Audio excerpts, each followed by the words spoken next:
that was dealing with that. It was so hard. Without my family and my friends' support, I don't know how I would have gotten through that. So that, I think of men going through similar situations and not feeling like they can speak about that. And I can't imagine if that was me at that time. I don't think I would have made it. So that breaks my heart, thinking that there's men going through the same things, but they can't tell anyone. What y'all listening to? Limelight Highlight Podcast.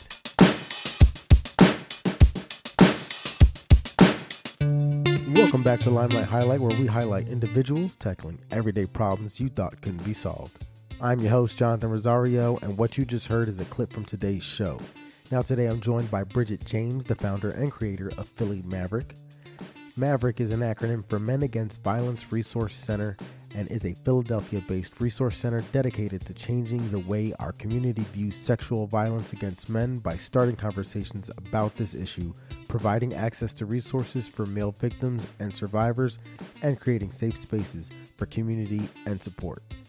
Now, Bridget came on the podcast to speak about her passion about this issue that's been going on, plaguing our society, and how men don't really have a voice, or they do have a voice and not many of them like to speak up.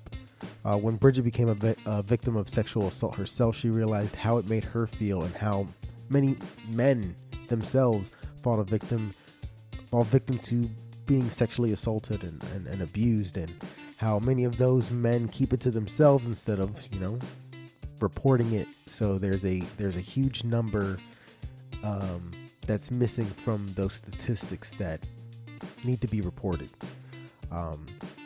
She speaks all about her work and what she does today in society, and how she started this amazing resource center that's online. And I'm not going to give away too many details. You're just going to have to listen. It's a really good episode. I enjoyed talking to Bridget. She's really helping out with a problem that a lot of people don't hear about, a lot of people don't talk about. And this is one of those conversations that I just love having, because without having them, I wouldn't know the difference or that much else either. So join us in a conversation about Bridget's journey and how she's making a huge impact on those around her. And without further ado, help me welcome Bridget to the podcast. Welcome, Bridget, to the podcast. I know we were trying to get this thing going together for a few weeks now, but I'd rather do this in person than over like Zoom anyway. Yeah. But if you could just speak a little bit closer to the mic, yep, that would be perfect. I got in contact with you through Tommy from The Block Is Back. I was like, hey, I need somebody to podcast, and he sent me your way. And just tell the listeners a little bit about what you do and what your organization is. So my organization is Philly MAVRC, Men Against Violence Resource Center. Our whole idea behind the organization is to, one, normalize speaking about men's mental health, and also making people more aware of male sexual violence victim survivors. So really providing access to resources that could benefit survivors, starting a conversation about the issue, and creating a community where survivors know they're not alone, they can connect to other men, really kind of just end the stigma surrounding this topic, in the hopes to normalize it and make men feel not alone and that there's nothing wrong with them. And really mostly in the city of Philly, just making that normalized in Philly.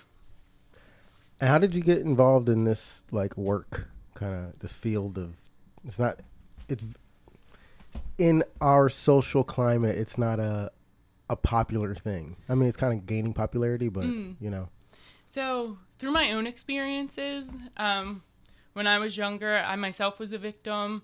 That opened my eyes to how difficult it can be to gain access to resources, especially when you're going through something traumatic. You're feeling so many different emotions. So navigating the healing process when you are experiencing a lot of emotions, trauma, it's just difficult to get started. And as a woman who was a victim, it was difficult for me to find resources. with the help of like my family, my friends, my family doctor, that made it a lot easier. They really helped me along the way. They did a lot of the work for me to getting started.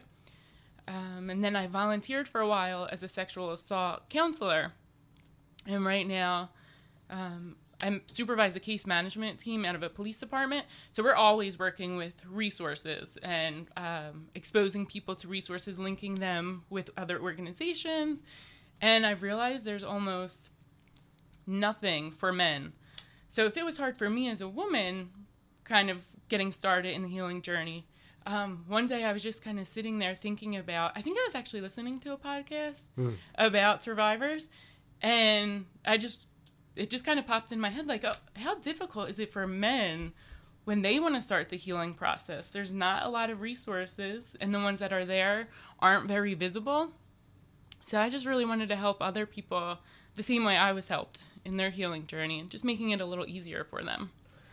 Now, when I went to your website, I seen a lot of, like, I just did it on the mobile app or mobile website. Yeah. And I seen, it shows Men Against Violence Resource Center, and then basically a list of resources of where they go. So who came up with that idea? Like, was that all you, or how did that get all put together? Oh, yeah, that was my idea. I just thought if there was a list of resources that were easy to navigate, kind of organized into areas, if a man did need to see them, that was just a very quick, easy way to kind of get started. He wouldn't have to Google, make a ton of phone calls.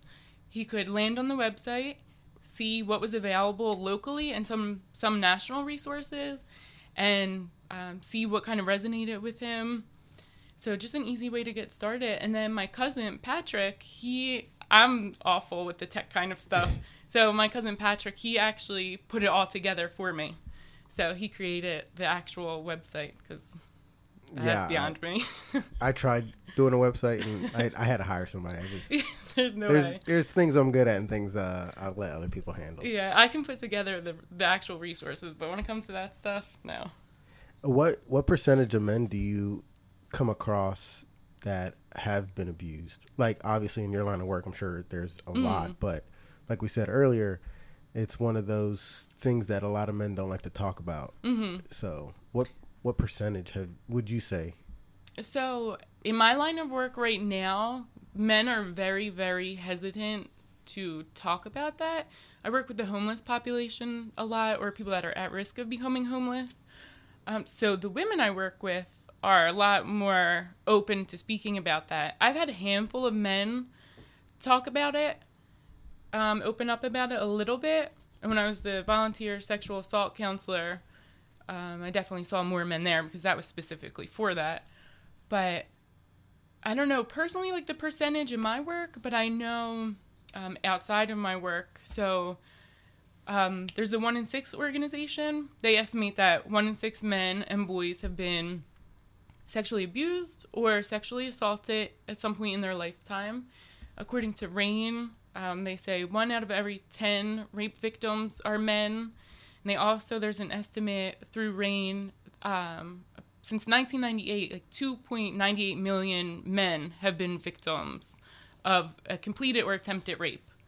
So it's a staggering amount. Yeah. And do they have, like, subcategories of the situations of where they were raped or things of that nature? Kind of like, all right, so this amount of those men were boys at this time, and I'm sure the numbers could probably change. I don't know if you have that answer, but sometimes people, they literally create a mental block when something traumatic happens, so they don't even remember or realize that that happened. So I don't know if you ran into anybody like that, or men that are in college, they're more likely to experience sexual assault or be victims of rape.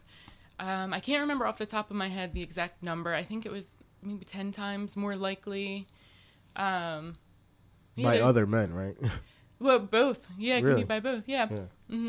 I feel like that's another reason why there's a stigma behind. Yeah. Not a stigma, but not many people bring it up. Is like, this girl raped me, and you're like, dude, let's be serious, But I'm sure. It has to happen. So that's what are some other major problems that you see in your line of work, other than rape victims or sexual abuse? Like, I've seen on the resource center, it's a lot of mental health and things of that nature. So is there any other issues in that area? There's a lot of individuals that need resources or assistance, and there's only a limited amount of assistance out there. So even if someone has access to the resources, there's no guarantee that they can get a spot in an organization right away. So that's something I think is a major issue. So like a long wait list? Yeah, there can be long wait lists. Yep. Costs, that can also be a factor. Some people can't afford therapy or to see the psychiatrist or any kind of mental health clinician. There are a lot of factors that kind of can deter people from getting help.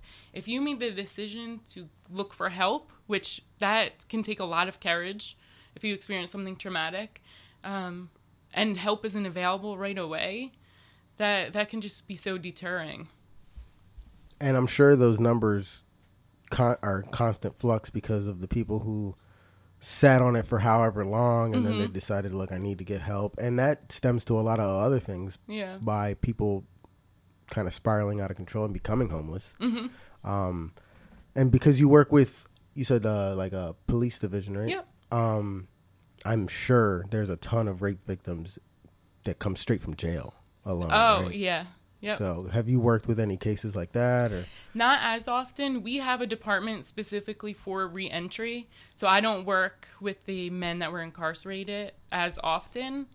But the few times that I have, because a lot of individuals that are homeless were incarcerated at some point, or at least the ones that I work with.